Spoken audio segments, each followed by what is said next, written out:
We all know time is a hot commodity in the teacherpreneur world, so I couldn't create a series about Instagram data without chatting about its time investment and its time-saving benefits. So teacher authors, go ahead and reheat that cup of coffee because I'm your host, Cassandra Foster, and we're about to get schooled in socials. Welcome back to Schooled in Socials. This month, we're diving into all things Instagram data related. And after our last episode chatting about why you should be tracking your data, I can bet you were left thinking one thing. Cassandra, I've got so much on my plate and you want me to add one more thing? I get it. Our teacherpreneur plates are usually overflowing from creating resources, email marketing, long-form content creation, social media marketing, and everything in between. Our plate might as well be a platter. But my goal is always to put the right things on your plate. I'm not about adding tasks all willy-nilly because your time is precious. And so I think it's important for us to explore the time investment of setting up and tracking your Instagram data, as well as the time-saving benefits of getting into this practice. Because I want tasks on your plate that give you the biggest bang for your buck, and I wholeheartedly believe tracking your data is one of those tasks. Now, I'm not going to sugarcoat it for you. Getting yourself set up to regularly track your Instagram data does take a little bit of time. But once you have a system and you use that system consistently, you'll find that it will take up less and less of your plate. The first time investment you have when it comes to tracking your data is setting up the actual data tracking system. I recommend creating a spreadsheet where you can track the analytics of each of your posts.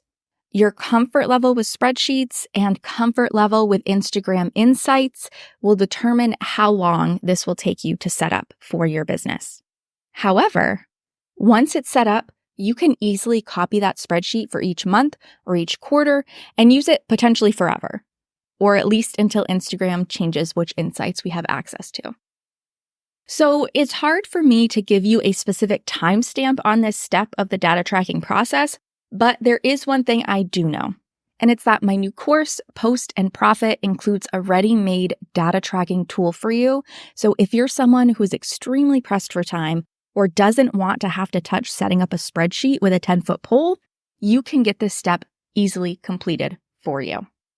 The next time investment when it comes to data tracking is finding a time to input and analyze your data.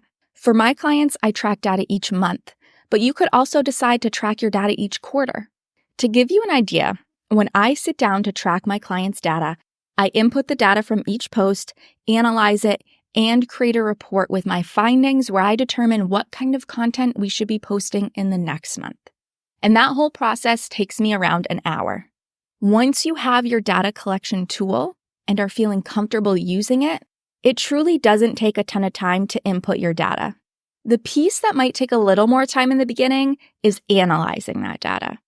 Looking at the performance of your posts and determining what you should be posting in the upcoming month or quarter depends on your business goals, basic social media strategies, and what your audience has shown you will work best to get the results you want.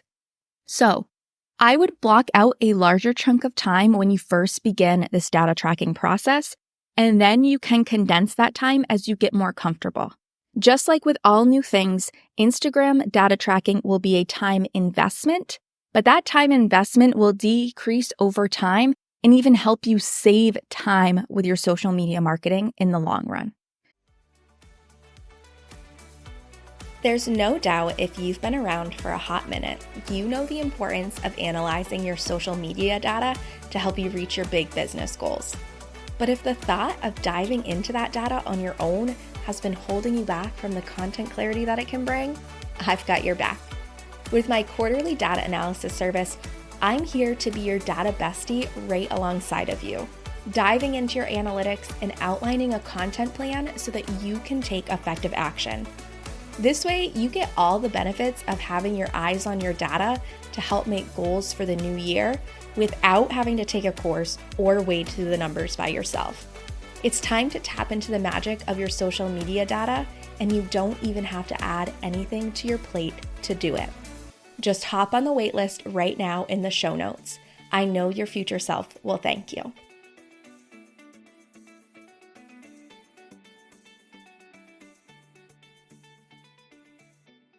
As you know from our last episode, episode 57, tracking your Instagram data has a variety of benefits for your social media marketing.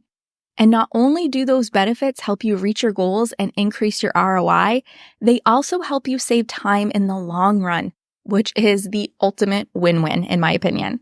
Anything that can help you save time and move the needle for your business is a must-have task on your plate.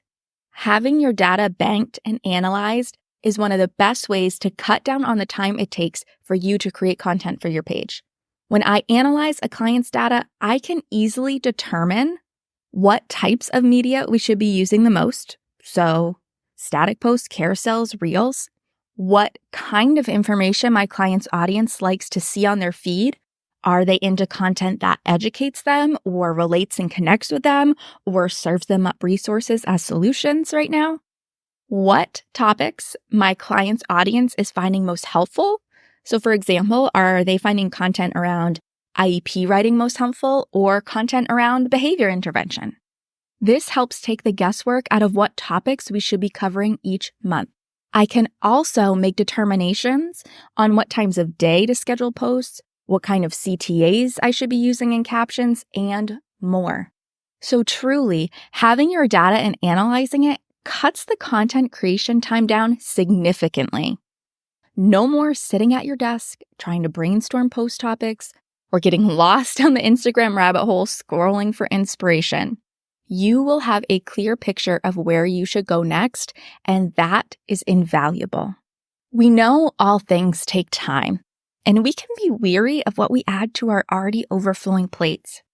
But if you truly want to take advantage of marketing your teacher business on Instagram, there is no bigger time saver or ROI generator than collecting and analyzing your data.